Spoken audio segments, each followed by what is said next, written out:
আচ্ছা, এবার আমরা এইমাত্র শিখলাম হচ্ছে ভিজিবিলিটি এবং ক্লিয়ার, বক্স সাইজিং এবং কার্সার, এই দুটো শেষ করে আমরা অল্টার, তারপরে আজকে আমরা একটা প্রজেক্ট তৈরি করবো, আবার দুইটা প্রজেক্ট আমরা তৈরি করবো আজকে। বক্স সাইজিং এটার মানে কি চলেন দেখিনি আমরা, সবকিছু বাদ দেন, এখানে যা ছিল সবকিছু বাদ দেন। তো আমরা ছোট্ট একটা ডিজাইন করি, একটা ডিভ নিলাম, ডিভের নাম হচ্ছে বক্স। বক্স ডিভের মধ্যে আমরা একটা ইনপুট ট্যাগ নিলাম যার টাইপ হচ্ছে টেক্সট। আপনি বক্স ডিভটাকে একটু সাজাবেন, আপনি বক্স ডিভটাকে ধরলেন, ধরে বলে দিলেন তোমার উইথ হচ্ছে 500 পিক্সেল, তোমার প্যাডিং হচ্ছে 10 পিক্সেল, তোমার ব্যাকগ্রাউন্ড কালার হচ্ছে রেড। দেখেন তো আসছে কিনা, আসছে। ওকে, এবার আমি তাকে মাঝখানে নিয়ে আসতে চাই। তোমার মার্জিন হচ্ছে কি অটো, বাট অটো হইলো উপর থেকে আমি একটু নিচে নামাবো, 200 পিক্সেল উপরে নিচে ডানে বামে অটো কাজ করে। এবার এটা কি ট্যাগ? ইনপুট টাইপ টেক্সট না?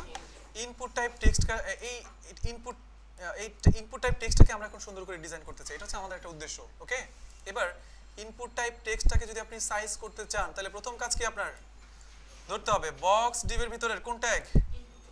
বক্স ডিভের ভিতরের ইনপুট ট্যাগ। তাহলে আপনি এভাবেই ধরেন, এবার বক্স ডিভের ভিতরের যে ইনপুট ট্যাগটা আছে, শোনো তোমাকে আমি কিছু বলতে চাই। ইনপুট ট্যাগ বলবে ঠিক আছে আমি প্রস্তুত, বলেন আপনি কি করতে হবে, আমি এখন কি করব? আমি বলতে চাই তুমি যেই ডিভের ভিতরে আছো সেই ডিভের ফুল উইথটা তুমি এখন দখল করে নাও। তাহলে আমি কি বলবো? তোমার উইথ হচ্ছে 100%। শোনো ইনপুট ট্যাগ, তোমার উইথ কতটুকু? 100%। সে বলবে ওকে, আপনি যা বলেছেন আমি তাই মানলাম। এবার তার একটা বর্ডার দেওয়া দরকার। আমি বলে দিচ্ছি এখন তোমার একটা বর্ডারও দিতে চাই আমি। তোমার বর্ডার হচ্ছে 1 পিক্সেল সলিড ব্ল্যাক। তাহলে এখন ইনপুট ট্যাগের মধ্যে একটা বর্ডার পেয়ে যাবে, কাজ করে। বুঝতে পারছেন? একটু প্রসারিত করা দরকার, একটু প্রসারিত করা দরকার। আমি চাচ্ছি এটা একটু মানে মোটাসোটা হবে। আমাদের ইনপুট ট্যাগটা কি হবে এখন? একটু মোটাসোটা হয়ে যাবে। মোটাসোটা যদি করতে চান কি দিয়ে করবেন? প্যাডিং। আমরা ইনপুট ট্যাগটাকে ধরেই বলবো তোমার প্যাডিং হচ্ছে উপরে নিচে 5 পিক্সেল, ডানে বামে, আচ্ছা সব জায়গায় 10 পিক্সেল, উপরে নিচে ডানে বামে সব জায়গায় ইনপুট ট্যাগটার প্যাডিং কত করে দিলাম আমরা?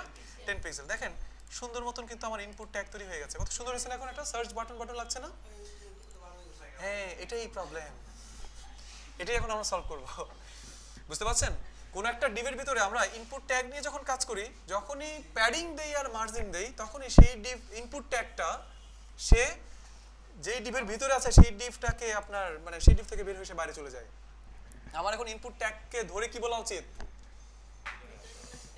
হ্যাঁ, ভিতরে চলে আসেন। ইনপুট ট্যাগটাকে বলবো শোনো ইনপুট ট্যাগ, তোমাকে প্যাডিং দেওয়া হয়েছে, তোমাকে মার্জিন দেওয়া হোক, যাই দেওয়া হোক না কেন, তুমি কখনোই যেই ডিভের ভিতরে আছো সেই ডিভটাকে ছেড়ে, সেই ডিভের যে সীমারেখা সেই সীমারেখাটা ছেড়ে তুমি কখনোই বাইরে যাবে না। এই কথাটা বলবো কিভাবে আমরা? আমরা এখন ইনপুট ট্যাগটাকে ধরে বলবো শোনো ইনপুট ট্যাগ, তোমার বক্স সাইজিং, তোমার box sizing border box, border box, box sizing border box. Border box মানে হচ্ছে তুমি যে বক্সের ভিতরে আছো সেই বক্সের বর্ডার তুমি অতিক্রম করবা না।